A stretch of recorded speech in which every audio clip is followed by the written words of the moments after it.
Hello everyone, this is Devgian and today we're going to talk about how to install virtual environment using Python via command prompt.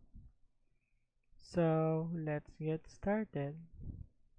So once you have Python installed on your PC, you go to the directory where you want to install your virtual environment. Once you're inside the directory, start typing on your command prompt the command virtualenv,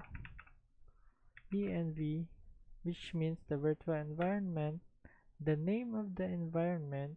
You can name this anything you want. So I'll be naming this as venv, which means virtual environment, and click enter. So as you can see, we have already installed a virtual environment on our selected directory. So um, that is how you install a virtual environment on your desired directory. So hope this can help. um, if this helps, please don't forget to subscribe and support this channel. Thank you guys.